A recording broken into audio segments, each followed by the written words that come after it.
Chlorine की तरफ चले जाएंगे। तो क्लोरीन के ऊपर पार्शियल नेगेटिव आएगी चार्ज और हाइड्रोजन के ऊपर कौन सी चार्ज आएगी, पार्शियल पार्शियल। इसका मतलब है कि बांड की जो पोलरिटी है, polarity of the covalent bond depends upon difference of the electronegative, electric difference पे डिपेंड करती है।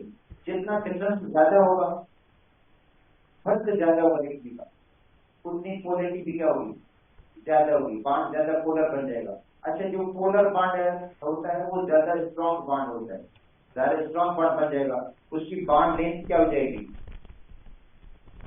कम हो जाएगी, बांडिंग शार्ट हो जाएगी और उसको उसकी जो बांड एनर्जी होगी वो वैल्यू बढ़ जाएगी बांड की पोलरिटी की। अब इस पोलरिटी का कंसेप्ट किसने दिया है, ये जो इलेक्ट्रॉनिक का कंसेप्ट, तो इलेक्ट्रॉनिक का कंसेप्ट दिया था लिंस पॉलिंग ने कंसेप्ट दिया था। अच्छा, कहां से इसको आइडिया आया कि भाई ये बांड पोलर है या नहीं है? एक्चुअली जब उन्होंने बांड एनर्जी को कैलकुलेट किया, बांड एनर्जी, अच्छा वो कैलकुलेटेड बांड एनर्जी थी, बांड कैलकुलेटेड मतलब जो कैलकुलेशन की हाइड्रोजन की बांड एनर्जी की कैलकुलेशन और क्लोरीन की बांड एनर्जी की कैलकुलेशन और एक कैलकुलेटेड बांड एनर्जी की वैल्यू को निकाला और फिर जब उन्होंने प्रैक्टिकली बांड एनर्जी की वैल्यू निकाली प्रैक्टिकली, तो प्रैक्टिकल जो बांड एनर्जी की वैल्यू में बड़ा फर्क था। प्रैक्टिकली या ऑब्जर्व बांड एनर्जी और कैलकुलेटेड बांड एनर्जी में फर्क बहुत बड़ा आ रहा था। जैसे वो एशियन के अंदर 268 किलो जूल का फर्क है, किसके अंदर, कैलकुलेटेड या एस्टिमेटेड बांड एनर्जी में और ऑब्जर्व बांड एनर्जी में। जो प्रैक्टिकली ऑब्जर्व जो बांड एनर्जी में फर्क बहुत आ रहा था, मतलब जो कैलकुलेशन के हवाले से बांड निकालेंगे और ऑब्जर्व, तो यहाँ से कंसेप्ट दिया लेंस वाले ने कि भाई ये बांड तो पोलर है, जिसके ये एक्स्ट्रा स्ट्रेंथ हो गए, इसके अंदर एक्स्ट्रा स्ट्रेंथ आ गई है, इसकी बांड लेंथ शॉर्ट हो गई है, जिसके वजह से इसकी जो बांड एनर्जी की वैल्यू है वो बढ़ गई है। तो इसका मतलब है लेंस वाले ने इलेक्ट्रॉनिक का आइडिया दिया था with help of bond energy, calculated bond energy and observe bond energy, वहां से आइडिया मिला था। अच्छा, इलेक्ट्रोनेगेटिव रेशियो, इलेक्ट्रोनेगेटिव जो है इस ratio and has no unit.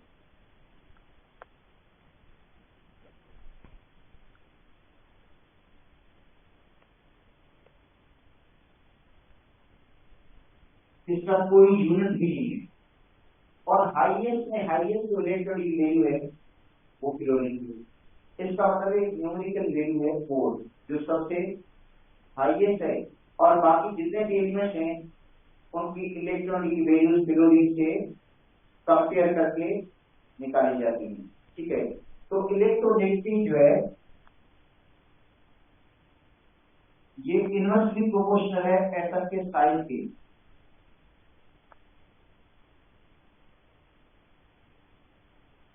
Atom के साइज के क्या है, इनवर्सली प्रोपोर्शनल है इलेक्ट्रोनेगेटिव। ठीक है, इन periods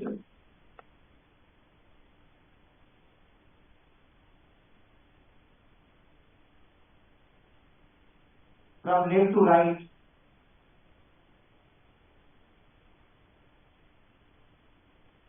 electronegativity increase, electronegativity increase होती है due to decrease in atomic size, due to decrease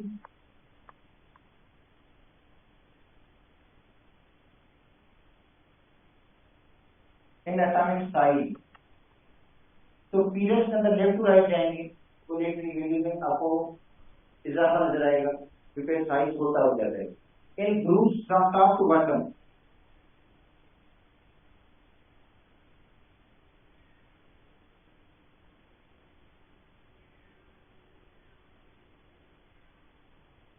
जब ग्रुप को देखेंगे top to bottom, electronegative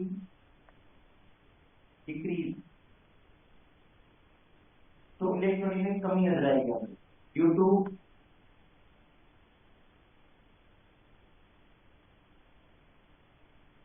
increase in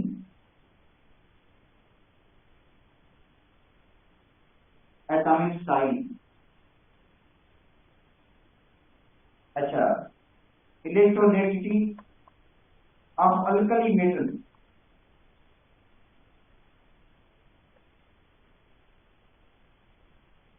is very low. जो अल्कली मेटल्स हैं इलेक्ट्रिसिटी सबसे लोअर है, सबसे लोअर सीजियम की है और फ्रांसियम की है। And electronegativity of group 7A halogen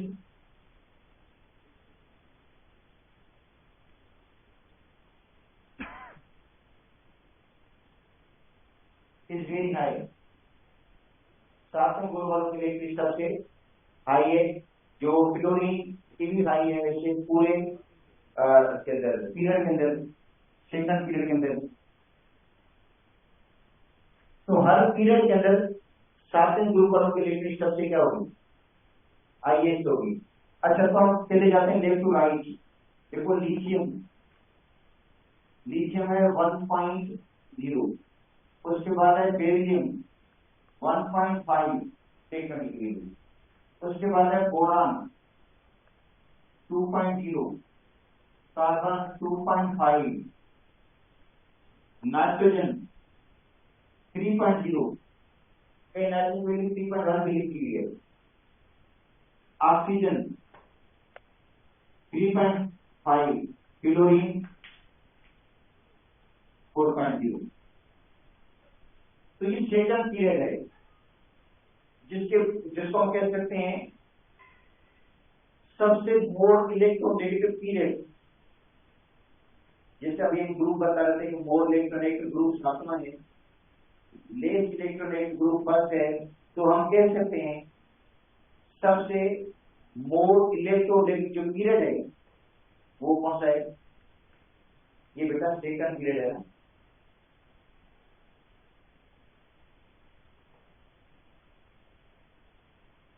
second period है जो सबसे मोर इलेक्ट्रोनेगेटिव है। तो इलेक्ट्रोनेगेटिव को लेफ्ट टू राइट बढ़ रही है, टॉप टू बॉटम कम हो जाएगी। अगर हम फर्स्ट ए को देखें अल्कली मेटल्स को, या अल्कली मेटल्स है, टॉप टू बॉटम कम ही आएगी। Sodium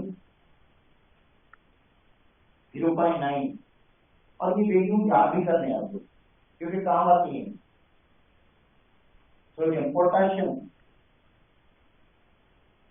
0.8, rubidium 0.8, caesium 0.7। सातवें ग्रुप को देखें,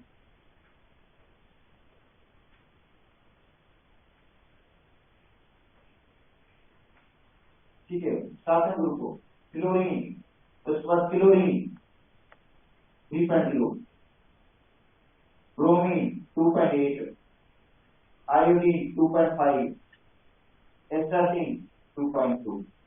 देखो टॉप टू बॉटम वैल्यू क्या हो रही है, कम हो रही है। इसमें देखो टॉप टू बॉटम वैल्यू में क्या आ रही है, कमी आ रही है, लेफ्ट टू राइट बढ़ रही है। अच्छा, तो पहले पढ़ते हैं ग्रुप 10 में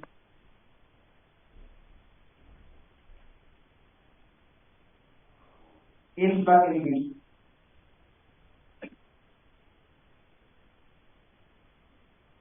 ठीक है, इस बात के लिमिट क्या होगा, इस बात के लिमिट पहली बात लो इलेक्ट्रोनेगेटिविटी है, इलेक्ट्रॉन क्या है, लो है। और इस बात के लिमिट को कहते हैं इलेक्ट्रोपॉजिटिव एलिमेंट,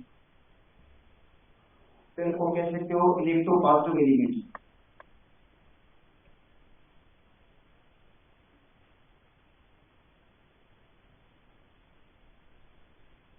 ये इलेक्ट्रोपॉजिटिव एलिमेंट क्योंकि इनकी इलेक्ट्रॉन लो है और उनकी इलेक्ट्रोपॉजिटिविटी ज्यादा है, इनमें कैपेसिटी होती है इलेक्ट्रॉन को लूज करने की।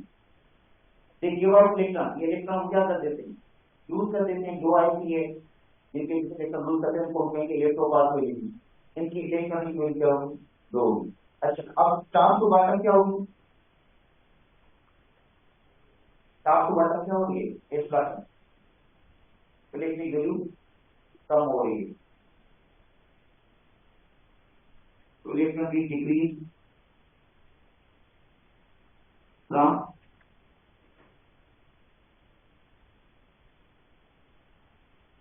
Top to bottom.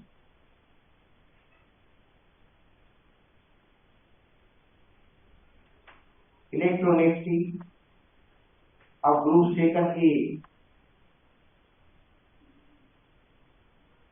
is more than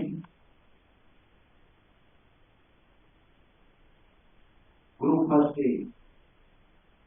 जो ग्रुप सेकंड वाले हैं उनकी इलेक्ट्रिक क्या होगी, ज्यादा होगी। देखो सेकंड ग्रुप वालों की इलेक्ट्रिक देखो ज्यादा है फर्स्ट ग्रुप वालों।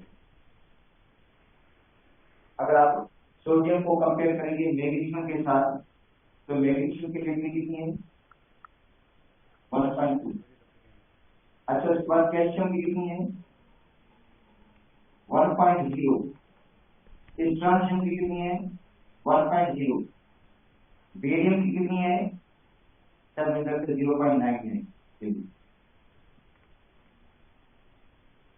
स्ट्रोंशियम की 1.0 है शायद, क्या वैल्यू है इसके, 0.95। क्योंकि पुरानी किताब के वाले मैं बोल रहा हूँ वैल्यूज में, ठीक है, क्योंकि वैल्यूज एक तो याद नहीं रहती बंदे को, किसी को भी याद नहीं रहती, कुछ कॉमन एलिमेंट्स याद रहती हैं।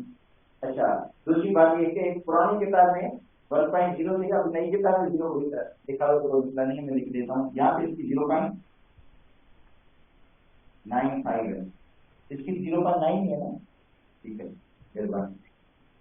अच्छा तो टॉप टू बॉटम देखो वैल्यू कम हो रही है एक ब्लॉक के अंदर।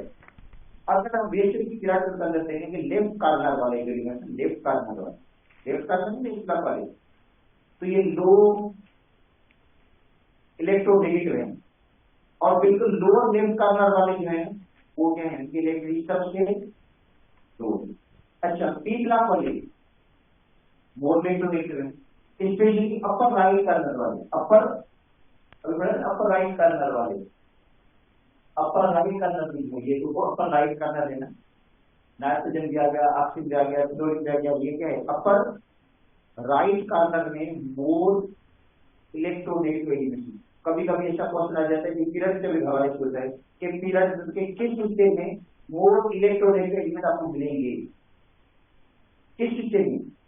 ऑप्शन 4 है, lower left corner, lower upper left corner, upper right corner, lower right corner. तो कहां पे मिलेंगे आपको, अपर राइट कॉर्नर में मिलेंगे। और लो इलेक्ट्रोनेगेटिव एलिमेंट कहां पे मिलेंगे, लोअर लोअर लेफ्ट कॉर्नर की, लेफ्ट कॉर्नर लोअर, देखो लोअर वाले क्वेश्चन में आपको मिलेंगे, ठीक है। तो ये जनरल क्वेश्चन है जैसे। अब आते हैं P block element.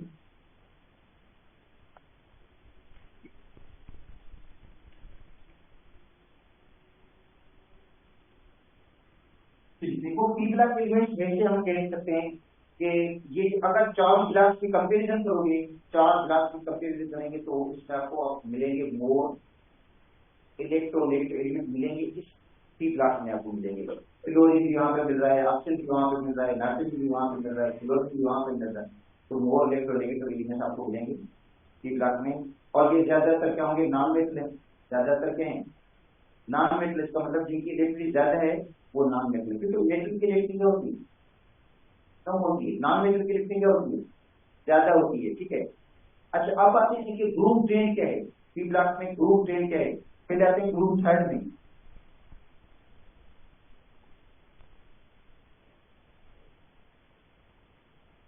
Group third में, ठीक है, नो रेगुलर ट्रेन,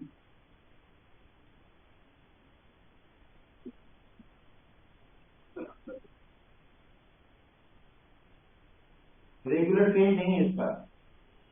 आईटी ओसरी यानी electronegative decrease from boron to aluminium, मतलब जो इलेक्ट्रिक वो बोरॉन से एल्यूमिनियम तक क्या हो रही है, बोरॉन से एल्यूमिनियम तक कम हो रही है। अच्छा 10 increase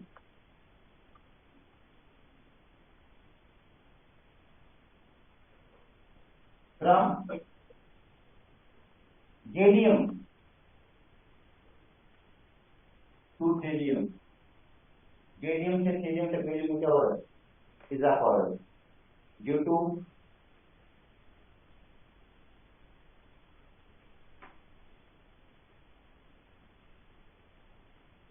over sheeting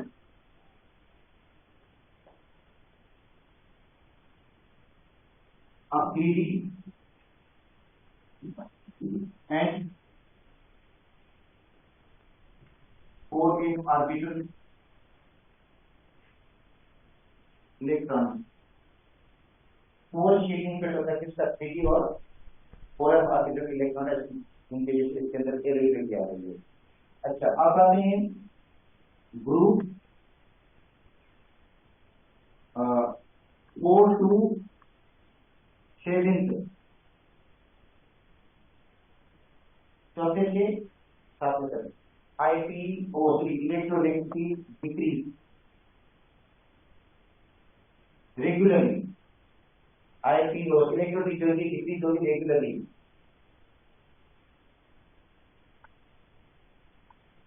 from top to bottom, top to bottom इनके अंदर एक रेगुलर ट्रेन मिलेगा आपको। अच्छा, तो ये इलेक्ट्रॉनिक कंप्लीट हो गया।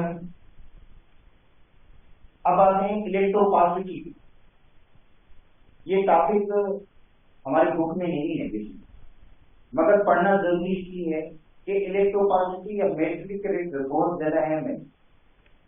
इलेक्ट्रोपॉजिटिव, ये इलेक्ट्रोनेगेटिविटी है ना, इसका जो अपोज है वो क्या है, इलेक्ट्रोपॉजिटिव है या मेटलिक कैरेक्टर जिसको हम बोलते हैं।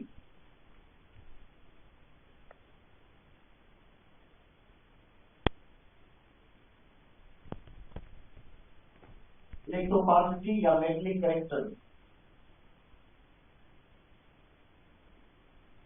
क्वेश्चन पूछा जाता है which of the following elements is more metallic या मेटलिक कैरेक्टर ग्रुप में पीरियड के अंदर पूछा जाता है ट्रेन मेटलिक कैरेक्टर का।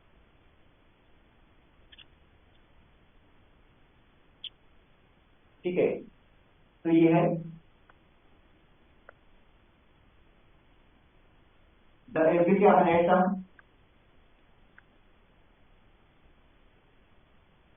टू गिव आउट इलेक्ट्रॉन,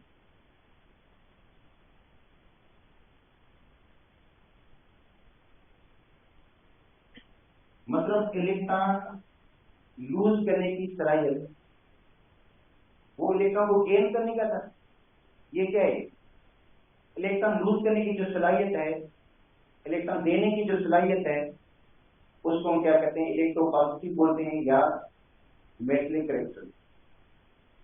तो इलेक्ट्रोपॉजिटिव या metallic character top to bottom बढ़ता है और लेफ्ट टू राइट कम हो जाता है। तो देखो ability of atom to give out electron is called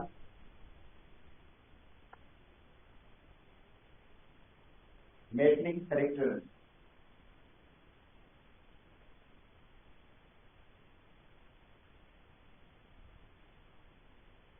या electropositive metallic character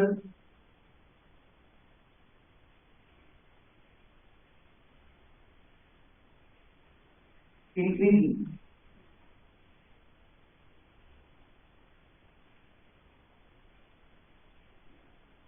in groups and decreases in periods।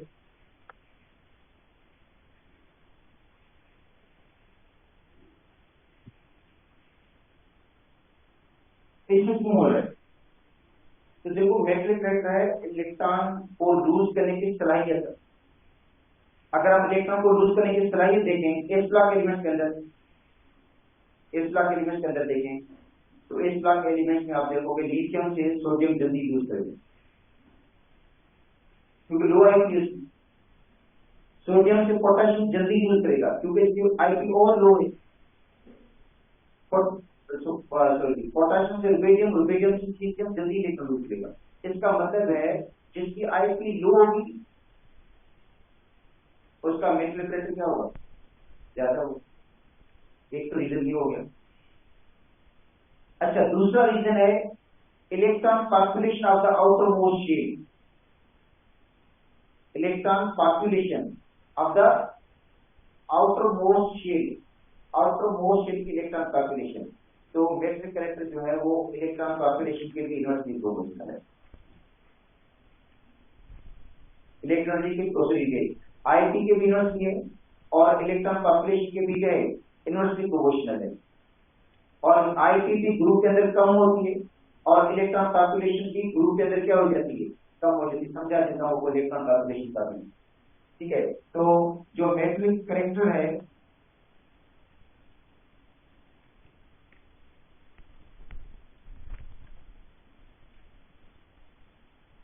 is inversely proportional to IP, IP के इनवर्सली है।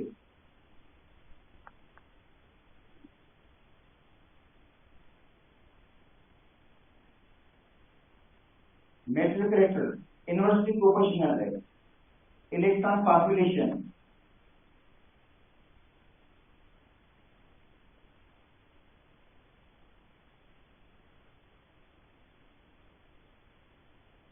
of outermost shell, ठीक है, electron population of outermost shell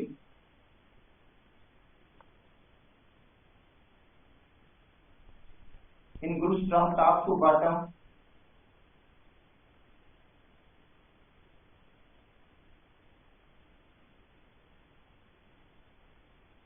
IP degree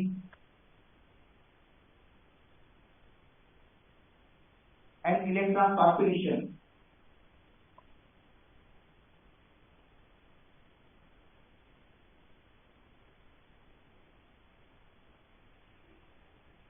of outermost shell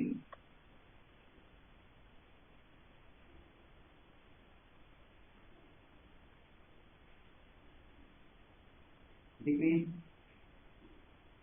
so metric frequency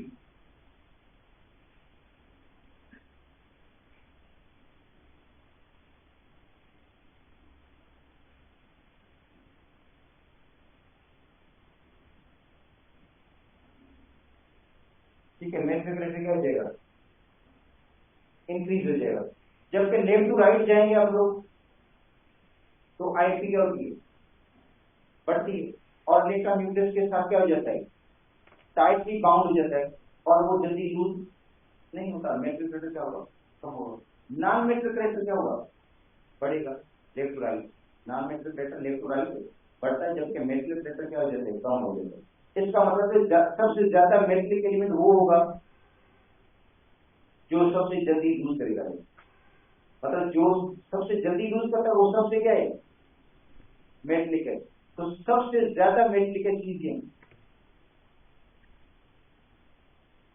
सबसे ज्यादा metallic, क्योंकि सबसे जल्दी loose वही करता है।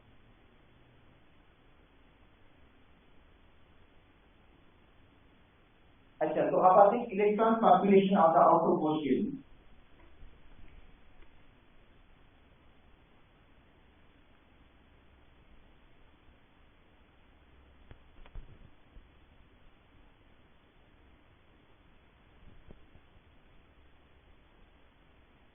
Electron population of the outermost shell, जैसे हम कहते हैं बलूचिस्तान के बारे में कि बलूचिस्तान जो सूबा है इसका एरिया बहुत बड़ा है मगर वहां पे आबादी कम है, लोग कम रहते हैं वहां पे, मगर एरिया क्या है। इसमें भी यही सेम हिसाब किताब है कि आखिरी शेल में इलेक्ट्रॉन कितने मौजूद हैं और कितने की कैपेसिटी है। मतलब देखो आखिरी शेल में इलेक्ट्रॉन कितने मौजूद हैं और कैपेसिटी टोटल कितने इलेक्ट्रॉन, उनका रेशियो पॉपुलेशन, ठीक है, उनका रेशियो क्या कहेंगे, पॉपुलेशन बोलते हैं इलेक्ट्रॉन पॉपुलेशन। पर चलो लिथियम को ले लेते हैं हम 2 1, यह कंसंट्रेशन लिथियम, पहले शेल में 2, दूसरे में 1 इलेक्ट्रॉन। अच्छा, तो जैसे आपको पता है कि लिथियम के आखिरी में 1 इलेक्ट्रॉन है, टोटल गुंजाइश कितनी है सेकंड शेल में, 8 की गुंजाइश है। भाई देखो ये सेकंड शेल है, इसमें गुंजाइश कितने की है, 8 की। मतलब समझे कहीं कोई जगह हो जिसमें 8 कमरे हो, बंदा एक ही रह रहा हो, बाकी 7 तो खाली पड़े होंगे, तो इसका मतलब है जो है वो पॉपुलेशन क्या है, कम है। मगर चलो आगे कंपेयर करते हैं इसको सोडियम के साथ, 281, सोडियम की कंसंट्रेशन है 281। अब क्या हुआ, ऑक्सीजन में इलेक्ट्रॉन एक ही है, मगर थर्ड शेयर के अंदर गुंजाइश कितनी की, 18 की है, तो इसमें क्या निकलेगा, 1/18 निकलेगा रेशियो। इसका रेशियो क्या निकलेगा, ये बेटा रेशियो भी निकालना है। 1 को डिवाइड कर दो 8 से, 1 को डिवाइड कर दो 18 से, जवाब कौन सा होगा। तो इसका मतलब है इलेक्ट्रॉन पॉपुलेशन का रेशियो क्या हो रहा है, टॉप टू बॉटम कम हो रहा है। पोटेशियम 2881 क्या होगा, आखिरी शेर में 1 इलेक्ट्रॉन है और चौथे शेर में गुंजाइश है 32 इलेक्ट्रॉन। कितने की गुंजाइश है, 32 इलेक्ट्रॉन की है, तो 1/32 क्या होगा, कम हो जाए। तो इसका मतलब है top to bottom electron population क्या हो रही है, ऑटोमोशन कम हो रही है, इसलिए मेटलिक प्रेशर बढ़ेगा। ठीक है, समझ आया, मेटलिक प्रेशर बढ़ जाएगा। अच्छा चलो इसको कंपेयर करता हूं मैं किसी और के साथ, ग्रुप थर्ड के साथ। बोरान को देखें 2 3 2, तो आखिरी कितने इलेक्ट्रॉन से 3 है, गुंजाइश कितने की, 8 की। अब लिथियम और बोरान को कंपेयर करो, इलेक्ट्रॉन पॉपुलेशन लिथियम की कम है तो बोरान की, लिथियम की कम, तो इसका मतलब है मेटल लिथियम का क्या होगा, ज्यादा होगा, बोरान का क्या होगा, कम होगा। फिर एल्यूमिनियम को देखो 283 आखिरी कितने इलेक्ट्रॉन से 3, गुंजाइश कितने की, 18 की। अब बताओ एल्यूमिनियम का इलेक्ट्रॉन, सोडियम और एल्यूमिनियम को कंपेयर करो, मेटल प्रेशर किसका ज्यादा हुआ, सोडियम का ज्यादा, इसलिए कि सोडियम की आईपी भी कम है। दूसरा इलेक्ट्रॉन पॉपुलेशन की है, कम है, 1 इलेक्ट्रॉन है, ठीक है, 18 की गुंजाइश है, 3 इलेक्ट्रॉन है, 18 की गुंजाइश है। इसका जब रेशियो निकलेगा वो निकलेगा 3/8, इसका क्या निकलेगा 3/18। बात समझ आ रही है ना। तो ये था इलेक्ट्रोपॉसिटी या मेटलिक करेक्टर। अगर किसी भी ग्रुप का पूछा जाए आपको मेटलिक करेक्टर, तो आखिर वाला एलिमेंट क्या होगा, सबसे ज्यादा मेटलिक होगा। अगर ग्रुप 4 का पूछा जाएगा तो पीबी सबसे ज्यादा मेटलिक होगा, carbon silicon germanium tin D, तो पीबी क्या होगा, सबसे ज्यादा मेटलिक होगा। सेकंड ग्रुप में पूछा जाए तो बेरियम सबसे ज्यादा मेटलिक होगा, फर्स्ट ग्रुप में सीजन सबसे ज्यादा मेटलिक होगा। तो मेट्रिक कैसे टॉप टू बॉटम बढ़ता है।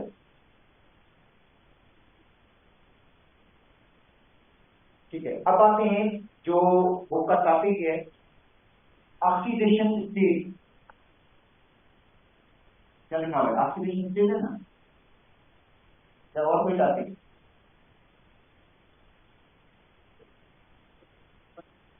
अरे नेटिंग पॉइंट, मैंने वो ऑक्सीडेशन स्टेट वहां पे पढ़ाई हूँ अभी, तो इसलिए मतलब मेल्टिंग और boiling point, melting point and boiling point. देखो मेल्टिंग पॉइंट और बॉइलिंग पॉइंट बेसिक आप लोगों को सोचो, मेल्टिंग पॉइंट और बॉइलिंग पॉइंट होते हैं ना, वो कुछ एक फैक्टर पे डिपेंड नहीं करते। मेल्टिंग पॉइंट और बॉइलिंग पॉइंट जो होते हैं वेरियस फैक्टर्स पे डिपेंड करते हैं, जैसे इंटरएटॉमिक फोर्स रोटेशन, इंटरएटॉमिक एटम्स के रिजल्ट फोर्स ऑफ रोटेशन जितनी स्ट्रॉन्गर होगी, इंटरएटॉमिक फोर्स रोटेशन जितनी क्या होगी स्ट्रॉन्गर होगी, उतनी बाइंडिंग फोर्स भी क्या होगी एटम्स के बीच स्ट्रॉन्ग होगी। तो लाजी बात है उसका मेल्टिंग और बॉइलिंग पॉइंट क्या होगा, ज्यादा होगा। एक फैक्टर ये होगा इंटरएटॉमिक फोर्स ऑफ रोटेशन। दूसरा होता है इंटरमॉलिक्यूलर फोर्स ऑफ रोटेशन, क्योंकि बहुत ज्यादा एलिमेंट्स मॉलिक्यूल की सूरत में आपको मिलेंगे, जैसे सल्फर है जिसका मॉलिक्यूलर फॉर्मूला है H8, फास्फोरस है जिसका मॉलिक्यूलर फॉर्मूला होता है P4, oxygen O2, nitrogen N2, fluorine F2, chlorine Ca2, bromine Br2, iodine I2, किस फॉर्म में? एलिमेंट है मॉलिक्यूलर फॉर्म में, तो लाजिम बात है इनमें कौन सी फोर्स होगी? इंट्रामॉलिक्यूलर फोर्स रोटेशन होगी, इंट्रामॉलिक्यूलर फोर्स रोटेशन। आप इंट्रामॉलिक्यूलर फोर्स रोटेशन को बेसिकली हम बोलते हैं वंडरवाल्स फोर्स रोटेशन। क्या बोलते हैं? वंडरवाल्स फोर्स रोटेशन। अच्छा, अगर मॉलिक्यूल में दोनों तक एक जैसे हैं, अगर मॉलिक्यूल में दोनों एलिमेंट है तो कैसे होगा ना, हम किसकी पढ़ रहे हैं? एलिमेंट का पढ़ रहे हैं, तो एलिमेंट में एटम क्या होंगे? आइडेंटिकल होंगे, एक जैसे होंगे, तो उन मॉलिक्यूल्स में कौन सी फोर्स होगी? London dispersion force. अच्छा, अब वो लंदन डिस्पर्शन फोर्स डिपेंड करते हैं मॉलिक्यूल मास के ऊपर, जिसका मॉलिक्यूल मास ज्यादा होगा उसमें उसका मेजर बॉडी पर ज्यादा होगा। तीसरा है स्ट्रक्चर या स्टेट। स्ट्रक्चर क्या है इसका? मतलब स्ट्रक्चर और स्टेट, सॉलिड, लिक्विड, गैस। आप होता पीरियड में आपको एलिमेंट मोस्टली सॉलिड मिलेंगे, मोस्टली। मतलब कैसे? ए ब्लॉक एलिमेंट सभी सॉलिड, डी ब्लॉक एलिमेंट्स लेकर सभी सॉलिड में, ए ब्लॉक सब सॉलिड में, टी ब्लॉक में मोस्टली सॉलिड है, मोस्ट टी ब्लॉक में। अच्छा, उसके अंदर 9 गैसेस हैं, 9 गैस मैं आपको गिन के बता देता हूँ। Chlorine, oxygen, nitrogen, helium, neon, argon, krypton, xenon, hydrogen. मतलब हीलियम क्या कलर बोले पूरे पीरियड के अंदर तो 10 के करीब गैसेस बन जाते हैं, 10 के करीब। 2 लिक्विड्स हैं, ब्रोमीन और जो है मरकरी है। गैलियम भी रूम टेम्परेचर पे लिक्विड फॉर्म में होता है, गैलियम भी। इस तरह गैलियम भी आप काउंट कर सकते हो। बाकी हर जगह लिखा हुआ है किसका? ब्रोमीन और मरकरी का।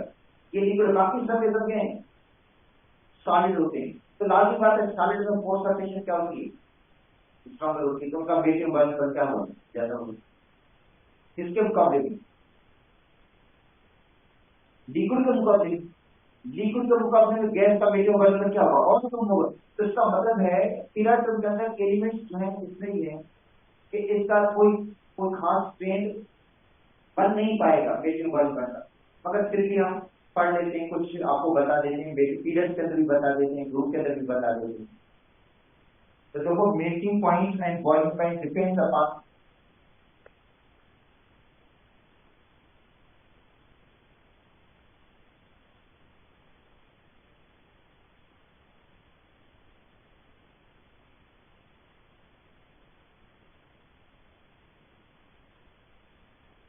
मुख्तलिफ फैक्टर्स हैं जिन पे डिपेंड करते हैं।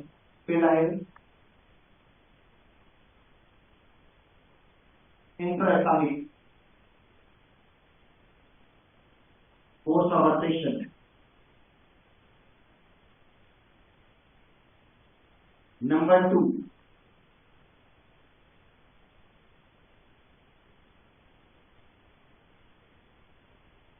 इंट्रामॉलिक्यूलर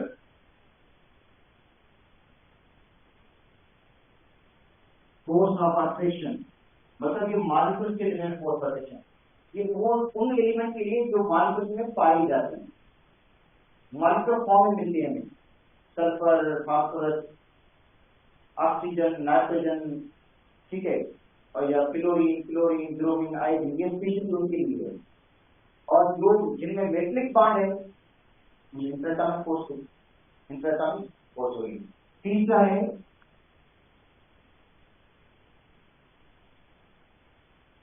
स्ट्रक्चर या स्टेट, ठीक है। अब ये फैक्टर्स मिलाकर मेल्टिंग पॉइंट का। अच्छा, अगर हम सेकंड पीरियड की बात करें, सेकंड पीरियड, हम पहले पीरियड की बात कर रहे थे, सेकंड पीरियड की बात करते हैं।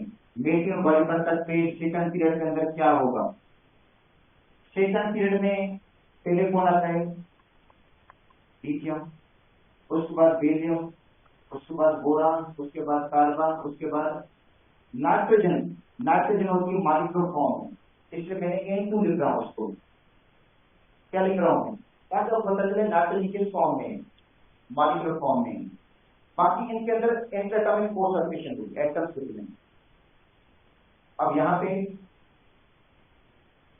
जो है नाइट्रोजन के बाद ऑक्सीजन मॉलिक्यूलर फॉर्म में, फ्लोरीन मॉलिक्यूलर फॉर्म में, और नियॉन मोनोएटॉमिक मॉलिक्यूल है, ठीक है। अब क्या होगा, लिथियम के अंदर मेटलिक बॉन्ड है, लिथियम के अंदर क्या है, मेटलिक बॉन्ड है तो ग्रुप फर्स्ट में मेटलिक बॉन्ड वीक, मगर ग्रुप फर्स्ट में लिथियम का मेटलिक बॉन्ड पर कॉन्सेंट्रेशन क्या है, ज्यादा है। लिथियम का मेटलिक बॉन्ड पर जो है वो ज्यादा 180 है, 180 के करीब है। अब नई किताब में मुझे नहीं पता क्या है, मगर पुरानी किताब में ये लिखा होगा। जबकि बेरिलियम का है 1280, ज्यादा है, क्योंकि बेरिलियम के अंदर डायलिक केटाइन्स हैं, मेटलिक बॉन्ड स्ट्रॉन्गर है। सेकंड ग्रुप में मेटलिक बॉन्ड क्या होता है, स्ट्रॉन्ग है, इसके अंदर डायलिक केटाइन होते हैं। केटाइन होते हैं डायलिक, इसके अंदर केटाइन मोनोवैलेंट है, इसके अंदर क्या है डायलिक, इसलिए में बाइंडिंग फोर्स सेकंड ग्रुप में क्या होती है, ज्यादा होती है। तो इसका मतलब है लिथियम का अगर मेटलिक बॉन्ड ये है, यहाँ पे है, तो बेरिलियम का इधर है, हाई है, ज्यादा है। तो लिथियम से बेरिलियम का मेटलिक बॉन्ड क्या हो गया, बढ़ गया। बोरान का इससे भी ज्यादा है, कार्बन का इसी से भी ज्यादा है। डायमंड का मेटलिक बॉन्ड पता होगा आपको, 3500 डिग्री सेंटीग्रेड है मेटलिक बॉन्ड डायमंड का। कार्बन के दूसरे इलेक्ट्रॉन फॉर्म भी है, ग्रेफाइट है, मगर डायमंड का मतलब हाई हो रहा है। तो लेफ्ट टू राइट देखो, मेटलिक बॉन्ड यहाँ मिडिल तक बढ़ा, देखो अगर मिडिल तक बढ़ गया है, अब क्या होगा, नाइट्रोजन गैस है, नाइट्रोजन गैस ये एकदम गिर गया क्वालिफाइड, क्योंकि इनका गैस का मेटलिक बॉन्ड का नेगेटिव में चला जाता है, तो एकदम देखो